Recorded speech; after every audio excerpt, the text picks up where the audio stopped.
আসসালামু আলাইকুম। আজকে বিশেষ পরীক্ষার আয়োজনে আমাদের আমার প্রাক্তন স্যার, আমার এলাকার মেম্বার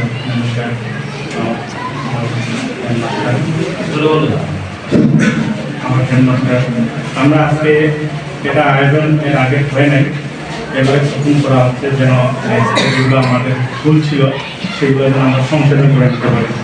আর যারা গার্জিয়ান আছে ওনাদের অপিনিয়ন যেন আমরা নিতে পারি, আর সামনে যেন ভালো কিছু ভালো রেজাল্ট হয়। আমাদের একটা এলাকার টিচারকে আমাদের একটা তার কোথা থেকে দেখা নেই। এই জন্য আমরা কীভাবে এই সমস্যাগুলো ওভারকাম করতে পারি আপনারা এই বিষয়ে মতামত দিবেন, আমরা গ্রহণ করবো, চেষ্টা করবো ভালো কিছু।